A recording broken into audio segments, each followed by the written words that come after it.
Hola a todos y a todas.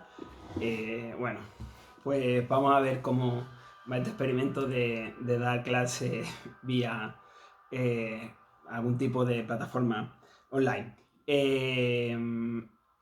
Estamos en momentos que nunca nos habíamos imaginado que íbamos a vivir. Como ya dije una vez, pues nunca nunca se tiene la sensación de que se está viviendo algo histórico mientras se está produciendo, y ahora pues bueno, pues sí, estamos viviendo algo histórico porque yo creo que ninguno de vosotros, ni de vosotras, ni de los más mayores teníamos la idea de que íbamos a vivir una cuarentena ni íbamos a estar un tiempo pues sin poder salir a la calle. La idea es que nos vayamos avanzando el temario tal y cual lo tenemos planificado de manera normal en las clases, y pues lo vamos a hacer de manera pues virtual, ¿vale? Una vez que sea capaz de subir este vídeo a cualquier plataforma, si lo veis o también veis los apuntes, luego pues me mandaréis las dudas y así iremos progresando, ¿vale? El primer tema que vamos a ver va a ser el de la Segunda República, ¿vale? Esto lo puede haber hecho con un cartel ahí sobreimpresionado en la pantalla, pero bueno, estoy aprendiendo con la nueva tecnología a ver si soy capaz de meter imágenes en algún futuro. Pero bueno, en este primer tema vamos a ir un poco paso a paso. Bueno, vamos a empezar con el tema de la Segunda República, y con que sí ya habíamos empezado un poquito a verlo en clase, vamos a empezar para refrescarlo.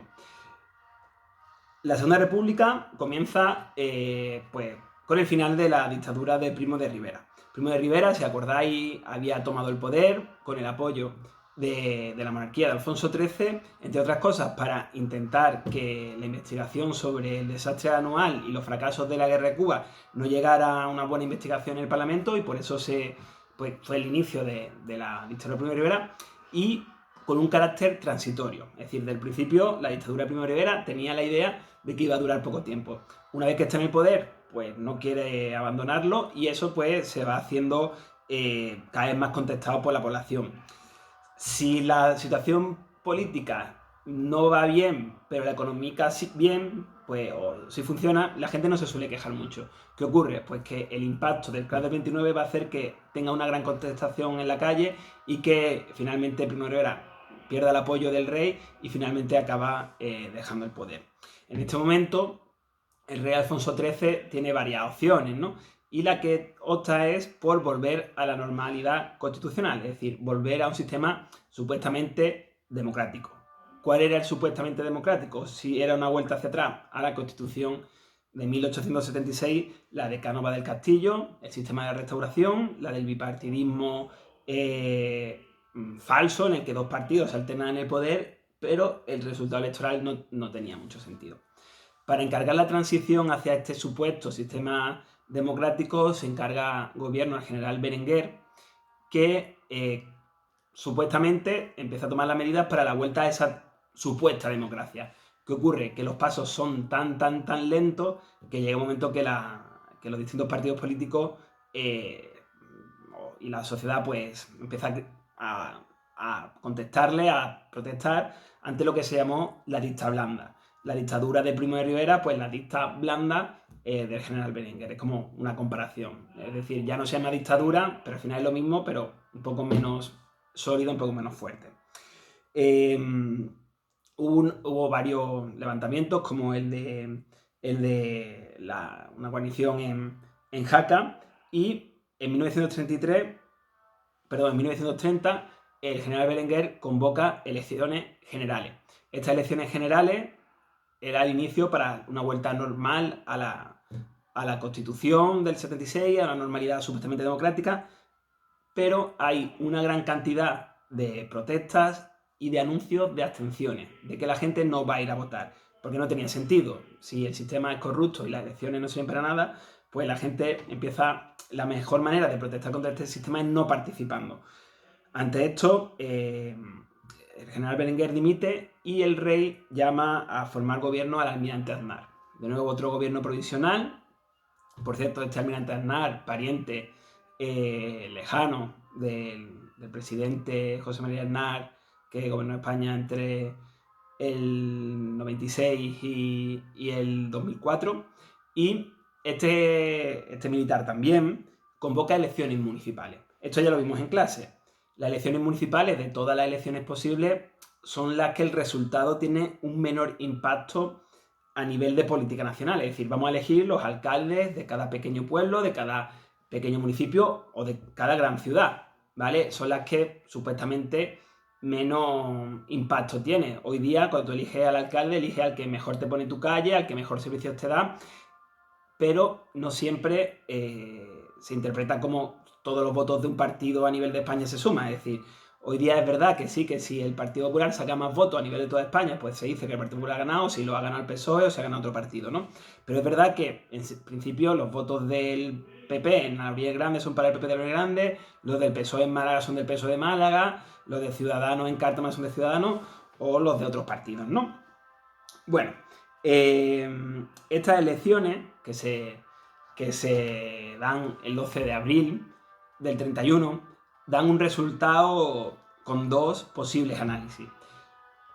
La suma de todos los votos de España dan mayoría a los partidos que apoyan al rey, de los partidos monárquicos, pero mirando individualmente los votos en las grandes ciudades y ciudades medias, ganan los partidos republicanos. ¿Qué ocurre? Que como todo el mundo sabe que el caciquismo funciona, que los votos en los pequeños pueblos, que en los núcleos más rurales, está muy manipulado, se acepta que los verdaderos votos, que los votos que sí son reales, son los de las grandes ciudades. Entonces, prácticamente todo el país acepta o entiende que quienes han ganado las elecciones son los partidos republicanos, ¿vale? Esto es tan así que ya decíamos que algún político monárquico pues vino a decir, pues ¿qué quiere que os diga? Que España se acostó monárquica y se levantó republicana, ¿no? Es decir, todo el mundo había entendido que esto fue así. Llega un momento en el que hasta el propio rey Alfonso XIII lo entiende así y viendo sus pocos apoyos, pues decide marcharse de España y se va al exilio a Roma. Así, de esta manera, el 14 de abril del 31 pues, se proclama la Segunda República Española. ¿Qué ocurre tras la proclamación de la Segunda República Española? Pues había que formar algún tipo de gobierno. Así que pasamos al segundo o al primer punto de vuestro apunte, que es el gobierno provisional. El gobierno provisional lo van a formar ¿quiénes? Pues aquellos miembros de los distintos partidos que habían firmado el Pacto de San Sebastián. El Pacto de San Sebastián era, como yo decía, igual que el Pacto de Ostende quería acabar con la caduca monarquía de Isabel II, pues el Pacto de San Sebastián querría acabar con la caduca monarquía de Alfonso XIII, ¿vale? Este gobierno provisional era un gobierno de coalición, formado por distintos partidos, de tal manera que era un gobierno muy heterogéneo. Había desde conservadores, es decir, lo que hoy llamaríamos partidos de derecha republicana, a partidos obreros pues, con un tinte bastante más revolucionario, ¿no? Es decir, era una amalgama de distintos partidos.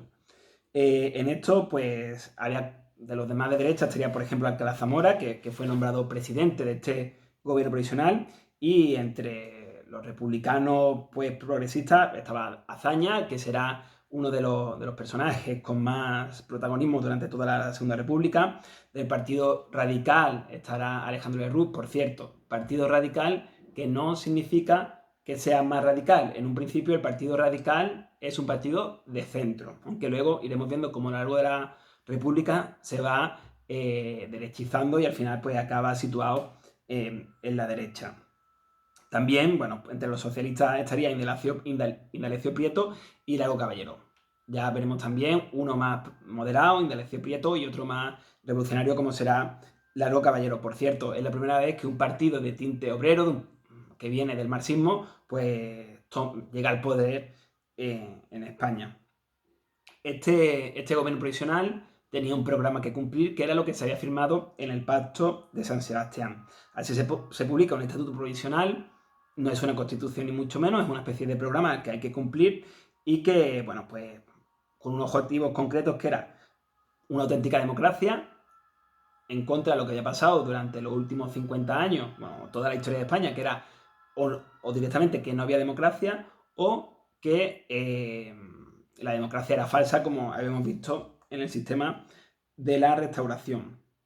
También, importante, uno de los objetivos era una revisión de la propiedad agraria. Ya hemos visto la desamortización, lo importante que era la agricultura en España, y era uno de los sectores económicos que había que trabajar. También el reconocimiento a entidades regionales, el nacionalismo tanto catalán y vasco sobre todo había nacido en el siglo XIX, finales del siglo XIX, lo habíamos visto un poco con el tema de la guerra de Cuba, y reivindican pues el derecho a tener unas entidades regionales propias. En ese momento solo existían municipios, provincias y el país, no existían comunidades autónomas ni regiones reconocidas. Es decir, como ya vimos, Andalucía, nos podemos sentir andaluces, pero no existía Andalucía como una unión legal, jurídica de ningún tipo, ni quien dice Andalucía, ni Cataluña, ni el País Vasco, ni Castilla, ni Murcia, ni ninguna de las comunidades autónomas. También libertad de culto, ¿vale?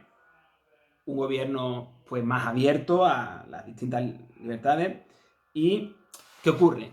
Que como hemos dicho, este gobierno era un gobierno de coalición con distintas ideologías dentro, desde conservadores muy religiosos a más progresistas, y es verdad que este gobierno provisional, pese a tener buenas ideas y haber tenido ciertos compromisos que querían hacer, pues fue difícil que se pudieran hacer muchas cosas porque dentro del propio gobierno había muchas fricciones y mucho enfrentamiento. En junio de 1931 se producen las elecciones constituyentes, es decir, su principal objetivo es tener una constitución, pero a la vez también va a servir pues para formar gobierno y elaborar leyes, ¿no? Leyes que van a estar fuera de la Constitución por tener un rango inferior. En esto, pues uno de los partidos que saca mayor número de escaños va a ser el Partido Socialista, con unos 114, y la derecha pues se queda bastante atrás, no pasó de 60. Como he dicho, la tarea fundamental era hacer una Constitución, pero también decretos, como decía, decretos muy importantes, pero que no iban dentro de la Constitución por intentar que fueran más rápidos y no tener rango constitucional. Por ejemplo, pues los decretos, como hemos visto ya en clase, los del trabajo agrario. El tema del campo, fundamental en España, pues por la gran cantidad de personas que se dedicaban. Y sin embargo, como siempre hemos visto, es un sector que no siempre tenía una gran producción. Este decreto de trabajo agrario, pues entre las cosas que fijaba era la jornada laboral de 8 horas, que como hemos visto, pues bueno, nos parece hoy algo totalmente aceptable y que hace pues 100 años era algo bastante loco, ¿no? Era como, ¿cómo se puede plantear que un trabajador solo trabaje 8 horas? También se planteó un salario mínimo y también que aquellas tierras que no estuvieran cultivadas, pues que la propiedad pasara a manos del Estado y poder repartirlo.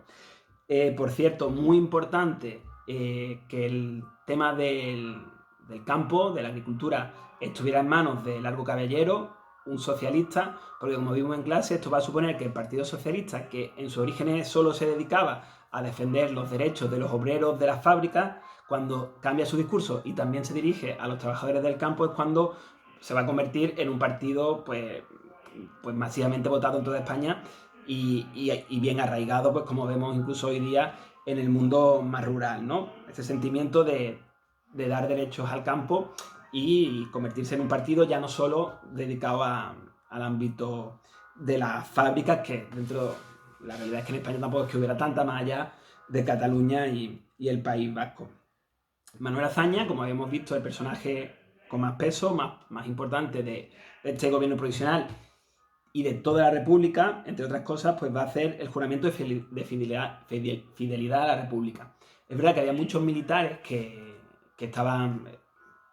habían formado parte pues, de la guerra de Marruecos, que estaban dentro del ejército y que es verdad que tenían que obedecer al gobierno cual fuera, republicano, monárquico cual sea, era su obligación, como cualquier funcionario tenemos que obedecer al gobierno responsable, pero es verdad que dentro del ejército había una gran oposición a la República, especialmente a las políticas de izquierda de la República, y no hay que olvidar el gran peso que el ejército había tenido en España, pues como habíamos visto desde la guerra de independencia contra Francia, con pronunciamientos cada 2 por 3, con militares muy importantes en la política, con lo cual el ejército no era un sector como cualquier otro, ¿no? Por eso era importante que el ejército estuviera bastante controlado, ¿no? En ese momento. También se implantó el servicio militar y se produjo una degradación de los militares. En España había muchísimos altos cargos en el ejército en comparación con la tropa. Esto es como se suele decir, había más jefes que indios, ¿no? Y eso hacía pues que fuera un ejército macrocefálico, es decir, con muchas cabezas y no tanta tropa, y eso hacía que no fuera, pues, que no fuera operativo, y también pues eso provocaba muchas conspiraciones. ¿Qué ocurre? Pues cuando, si tú eres general y te bajan de rango, pues vas a conseguir pues que si no era muy favorable a esta república, pues lo va a ser aún menos, ¿vale? También hay que destacar los decretos de instrucción pública. Como vimos en clase, instrucción pública era como en aquel tiempo se llamaba al Ministerio de Educación, y se va a hacer una gran apuesta por el mundo rural. Se van a crear más de 6.500 escuelas en los distintos pueblos de España, con la idea de alfabetizar a un país pues que en aquel tiempo ya era llamativamente analfabeto en comparación con el resto de Europa. Bueno, esto es lo que hemos visto un poquito del gobierno provisional. Ahora vamos a pasar a ver la Constitución de 1931. Recordáis que ya hemos visto unas cuantas, ¿no? Pues la del 31, pues junto tal vez a la de 1812, por ser dos constituciones clave, van a ser las dos más progresistas hasta ese momento. El presidente de estas Cortes Constituyentes va a ser Julián Besteiro, también socialista. Vemos de nuevo el papel tan importante que está jugando un partido que hasta ahora no había estado nunca en las instituciones, y cómo de golpe forma parte de las instituciones y va a tener un papel muy importante. Con esta constitución, como siempre hemos visto, se intenta dar legalidad a lo que se está haciendo. Si España desde el 31 se convierte en la Segunda República Española, pues hay que tener un marco jurídico que diga que España es una república, ¿no? Y esto va a ser el tema, el de la que se va a aprobar con la Constitución de 1961. Dentro de la Constitución va a haber temas complicados, como es el tema religioso. La religión históricamente en España había sido súper importante. Había sectores como el de la educación que estaban especialmente en manos de la Iglesia. La Iglesia era la que se encargaba de colegios, escuelas, y eso era visto por muchos sectores como que era una forma de que la religión, la Iglesia, controlara a la población. Si tú te educabas en un colegio religioso, pues iba a ser más proclive a que la Iglesia tuviera un papel importante en el país. Esto tampoco nos cuesta tanto trabajo entenderlo, pues 90 años después, porque hoy sigue estando muy importante el papel de la Iglesia en la educación, y vemos que cada reforma educativa, el tema de la religión y el tema de la enseñanza concertada y privada, pues siempre está sobre la mesa. Es un tema porque en España es bastante pues, que enciende grandes polémicas, ¿no? Además, en aquel momento, en el año 31, el tema religioso se convirtió aún más en un tema complicado, pues por lo que pasó con la quema de conventos. Ya lo explicamos en clase, cómo se quemaron muchas iglesias en toda España. En el caso de Málaga lo vimos, que fue uno de los lugares, junto a Madrid, donde más iglesias se quemaron, donde más patrimonio religioso se perdió. Bueno, pues vimos desde el Cristo de Mena a iglesias completas, por ejemplo, la iglesia de la Merced de Málaga, que se quemó, y años más tarde la iglesia la vendió, y hoy día es un bloque de edificio en la Plaza Merced horrible, ¿no? Y se perdió un gran patrimonio, se perdieron archivos, y en aquel momento es verdad que no se hizo una gran persecución a los curas, a las monjas, pero también hubo episodios de vejaciones, de humillaciones públicas que, bueno, pues que eran la manifestación de un ambiente muy crispado y muy exacerbado y mal dirigido, ¿no? Entre otras cosas, el gobierno va a aprobar la disolución de la Compañía de Jesús. Esto es algo que se había hecho a lo largo del tiempo, ya lo vimos casi un poco por encimilla en los tiempos de Carlos III, ¿vale? Es decir, ya en el siglo XVIII la Compañía de Jesús ya se le había expulsado de España por ser una orden religiosa muy metida en política, una orden religiosa que se le llamaba el Ejército Negro del Papa y que intervenía en los países y que siempre había sido muy criticado, pues, desde las monarquías absolutas, es decir, de lo más conservador a lo más progresista, ¿no? Entonces ya también vimos, algo comenté, de cómo a los jesuitas, la Compañía de Jesús son los jesuitas en el País Vasco siempre se les ha señalado de que estaban detrás del nacionalismo vasco y de que de alguna manera también podía estar detrás de cierto respaldo a la organización terrorista ETA, ¿no? Bueno, seguimos viendo el tema de la Constitución. ¿Cómo se organizaba el Poder Legislativo? Pues se organizaba con una sola cámara, una, como llamamos, unicameral, igual que la de 1812. Por lo tanto, era una manera más progresista, no tenía Senado. Y el Poder Ejecutivo, pues, residía en el gobierno. Este gobierno tenía un presidente de gobierno, pero a la vez había un presidente de república. Es lo que llamamos bicéfalo, dos cabezas. Un presidente de gobierno que va a gobernar con sus ministros y un presidente de la república como un jefe de Estado que tenía un papel de árbitro, ¿vale? Ese papel de árbitro es el que hoy día pues podríamos considerar que en cierta manera tiene el rey de España, ¿no? Pues en caso de elecciones es él el que propone quién intenta formar gobierno, o como hemos visto por ejemplo en el caso de Italia, donde en caso de bloqueo del país intenta mediar para que el país se desbloquee, ¿no? En España, pues bueno, es verdad que hemos tenido alguna situación de bloqueo con repetición de elecciones, y en Italia también, pero en Italia el papel del presidente de la República sí es más intenso. Él es un árbitro con más iniciativa, ¿no? La monarquía española es más prudente, pues por su propia institución monárquica, que intenta no involucrarse en nada en política, ¿no? Pues ese es el papel que el presidente de la República era el que se dedicaba a arbitrar, ¿vale? A arbitrar. También un papel importante en la Constitución era el tema de la Constitución del Estado. Hemos visto que en el Pacto de San Sebastián también se veía el tema de la necesidad de las entidades regionales en España, y una de ellas va a ser, pues se va a incluir la Constitución. En la Constitución se va a considerar que además de municipios, también habría regiones con derecho a autonomía, ¿vale? Así se intentaba dar un espacio para aquellas zonas de España, como Cataluña, el País Vasco, que tenían una demanda autonómica.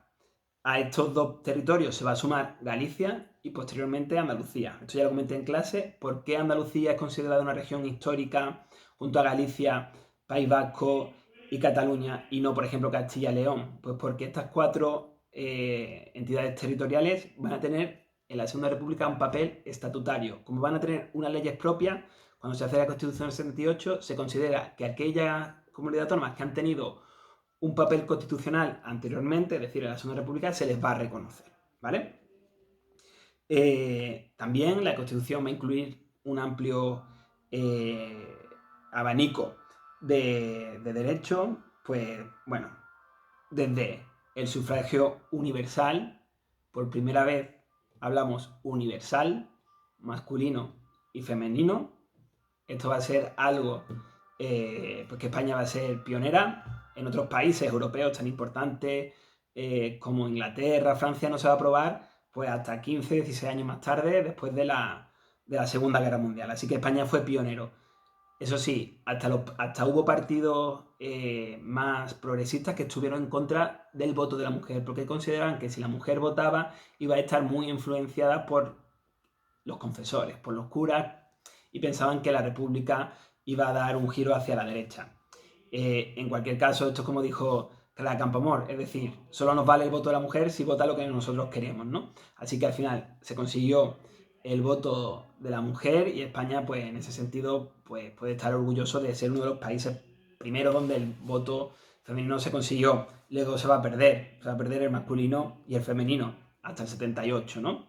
Pero bueno, está bien ese punto de ser pionero en algo positivo, porque siempre nos estamos un poco fustigando en la historia de España. Además del voto universal, de sufragio universal, también pues, la ley de divorcio, de matrimonio civil, es decir, por primera vez en España se podía divorciar, por primera vez en España te podías casar fuera de la iglesia, que eran pues cosas que nos recuerdan al tiempo actual, ¿no?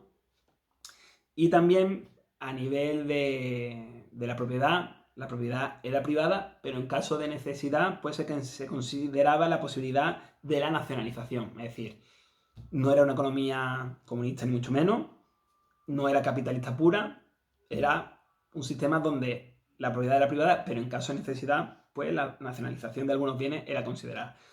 Eso tampoco nos suena muy raro porque en cierta manera lo incluye en muchas constituciones actuales. Salvando la distancia, es un poco lo que estamos viendo en esta cuarentena. Si es necesario para el país, pues en un momento dado, desde los hospitales públicos, desde los hospitales privados o como hoy mismo, las residencias privadas, pues se pueden nacionalizar por un tiempo para salir de esta situación pues bastante complicada.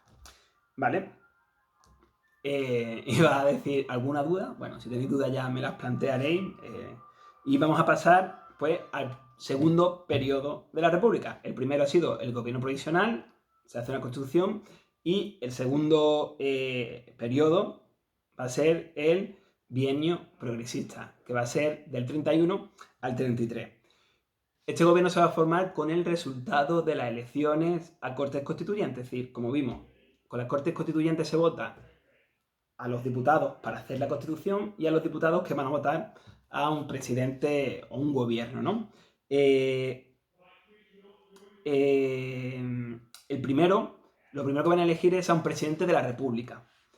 Hemos visto que el resultado había sido que habían ganado las izquierdas mayoritariamente, pero se va a elegir a un presidente de la República conservador, a Aniceto Alcalá Zamora. Realmente, como hemos visto, el presidente de la República, su papel es de árbitro. Es verdad que es un papel importante, pero no es el que gobierna. Así que eligen a un presidente de la República conservador para intentar mandar un mensaje de aquí nos tenemos que entender todos, ¿no? Así que se elige a un presidente de la República conservador para que el país vea que no hay intención de revanchismo, que no hay intención de confrontación, pero lógicamente el gobierno se va a formar pues con miembros de partidos de los que habían ganado las elecciones, que eran las izquierdas, ¿no? ¿Quién va a presidir este gobierno? Va a ser Manuel Azaña, ese personaje que ya he comentado varias veces, que va a ser el más importante de este periodo.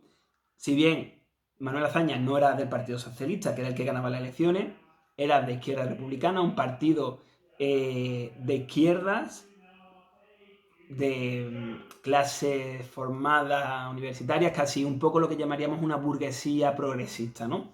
Pero que era una persona con una gran iniciativa política y que está muy bien visto por la gran mayoría y es elegido por su prestigio jefe de gobierno, si bien es verdad que no había ganado las elecciones. En ese gobierno sí van a formar parte los socialistas. Va a haber ministros socialistas porque al final era el partido que más diputados tenía. Si bien aceptan no gobernar con la presidencia, es como si hoy pues el Partido Socialista, que es el que está gobernando, pues aceptara que el presidente fuera, por ejemplo, Pablo Iglesias, y el Partido Socialista, que es el que tiene más votos, acepta estar en el gobierno, pero no la presidencia, ¿vale?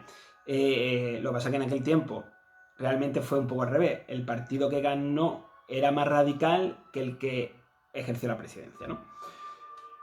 Bueno, hemos visto que hay cierto ánimo de intentar apaciguar, de que no haya enfrentamientos, por eso se elige a Alcalá Zamora, que es de derecha, pero eso no va a funcionar.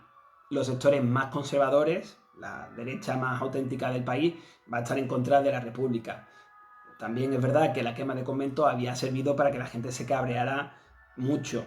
Es decir, yo ya creo que comenté en clase que mi abuela siempre decía que ella era muy de derechas porque era muy religiosa, ¿no? Y ella identificaba que la iglesia era de derecha, pues porque la izquierda, la república habían quemado las iglesias, ¿no? Así que pues ese caldo de cultivo estaba de esa derecha en contra de la república, ¿vale?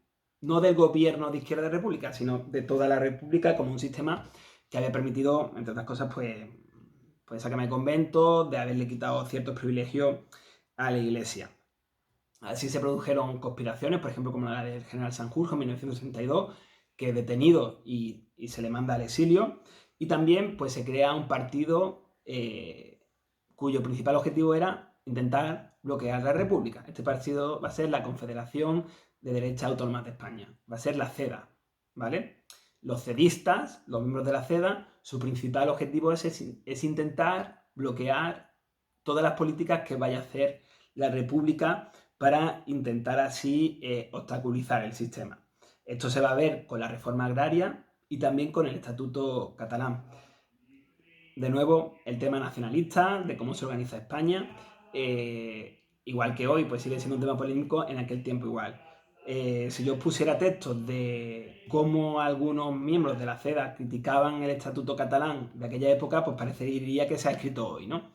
Es verdad que lo que ha pasado recientemente en Cataluña es muy grave, pero bueno, parece que es algo que cada cierto tiempo pues suele pasar y las respuestas son parecidas, ¿no? También la CEDA se va a oponer a la reforma agraria que va a intentar las tierras repartirlas, pues se va a oponer. Tiene sentido, la CEDA muy conservadora, ¿quién va a tener el apoyo de los sectores más conservadores? Pues la gente que tiene dinero, la gente que tiene tierras. Pues son religiosos, muy católicos, económicamente muy conservadores, en contra de la reforma agraria y muy nacionalistas españolas, por lo tanto no van a querer ningún tipo de autonomía de ninguna comunidad autónoma, ¿no? Esto va a ser un poco pues, la política que va a llevar la CEDA. Esta reforma agraria, a la que la CEDA se opone es uno de los sectores que va a crear más tensiones dentro de la Segunda República. Por un lado, la reforma agraria, es decir, intentar hacer un nuevo reparto de las tierras, va a tener el problema de a quien se les quita las tierras, pues las clases adineradas, antiguas noblezas, terratenientes, caciques, que están totalmente en contra, y aquellos campesinos, aquellos jornaleros que no tienen más allá que sus brazos para trabajar, que van a estar desesperados porque esta reforma agraria, que tan deseada, va a ser mucho más lenta de lo que ellos esperan. Con lo cual va a estar la tensión por aquellos que intentan frenarla y aquellos que quieren que sea más rápida. Y en medio el gobierno que intenta acelerarlo, pero no llega a ser tan rápido como los campesinos quieren, y va a ser mucho más lejos de lo que los dueños quieren, con lo cual el gobierno está en medio y va a estar atacado especialmente por la derecha, pero tampoco apoyado lo suficientemente pues, por los campesinos, que al final serán los que se hubieran beneficiado por esta reforma agraria. Uno de los momentos más importantes de este bienio va a ser el caso de Casas Viejas.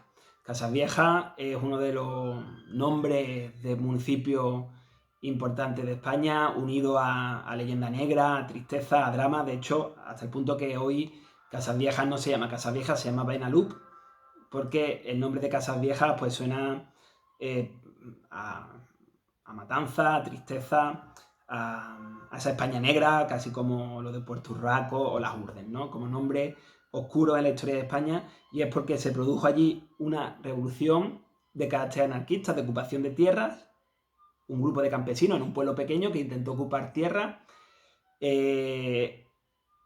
Sinceramente, eso no hubiera tenido mayor trascendencia, porque con que se hubiera actuado de una manera proporcional, es decir, mandar a la Fuerza y Cuerpo de Seguridad del Estado del momento y detenerlo si hacía falta, o detenerlo.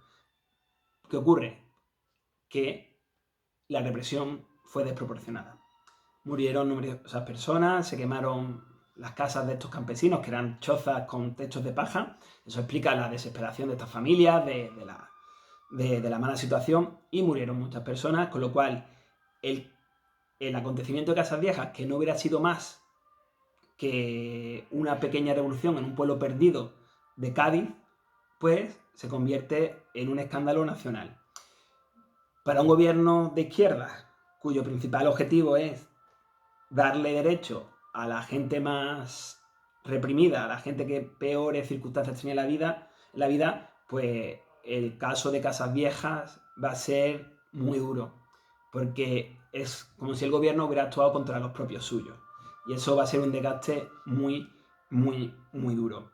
Va a ser tanto el desgaste por el caso de Casas Viejas que este gobierno progresista del 31 al 33 va a caer. Se va a disolver, los enfrentamientos dentro del gobierno van a ser muy fuertes y al final se va a disolver y va a caer este gobierno progresista, ¿vale? Bueno, después de la caída del gobierno, pues ¿qué toca? Pues hacer elecciones. Así que comenzamos una nueva etapa de la República. La primera, hemos visto que era un gobierno provisional que hace la Constitución. El segundo, un gobierno progresista. Y el tercero va a ser un gobierno conservador, de derechas, o un gobierno del bienio radical cedista, por los dos partidos que van a formar parte del gobierno. El radical, Alejandro Lerroux, y el cedista, ¿vale? En estas elecciones, que se producen en el 33, va a haber un vuelco electoral. De que las derechas no habían pasado las anteriores elecciones de 60, pues ahora van a sacar pues, unos 200 diputados. El Partido Socialista bajó a la mitad. Ahora el papel importante lo va a tener el presidente de la República, el árbitro. A la vista de los resultados, podía haber llamado a cualquier partido de derecha. ¿Quién tenía más votos? ¿El Partido Radical de Alejandro Lerroux de centro o el partido de derechas de la CEDA, de José María Gil Robles? Había ganado la elección en la CEDA, es decir, la más derecha. Pero el presidente de la República va a llamar a formar gobierno al Radical de Alejandro Lerroux, al partido de centro, para evitar que sea demasiado extremista. Recordad, el Partido Radical, pese a que se llame radical, es más de centro, ¿vale? Y el partido, la CEDA, es el más extremista, ¿vale? Es un poco confuso. El Partido Radical de Alejandro Lerroux es de centro-derecha, aunque con el tiempo se irá haciendo de derecha, ¿no? Será derechizando, será extremando hacia la derecha. No quiero decir radicalizando hacia la derecha porque si no parece más confuso. Este gobierno, formado por radicales y cedistas, su principal objetivo es abolir todo aquello que había hecho el gobierno anterior, ¿vale? Todas aquellas políticas que había hecho el gobierno de izquierda, intentar acabar con ellas. En el año 34, Alcalá Zamora, el presidente de la República, le pide a Lerroux que integre dentro del gobierno a 3 ministros de la CEDA. Para muchos republicanos, para gran parte del país, eso significaba un ataque a la República. Porque si bien la CEDA había ganado las elecciones, la CEDA no escondía que su principal objetivo era acabar con la República. Entonces, que ese gobierno que tenía apoyo de la CEDA desde fuera, que tuviera miembros de la CEDA dentro del gobierno, pues era visto como un ataque a la propia República. ¿Qué ocurrió?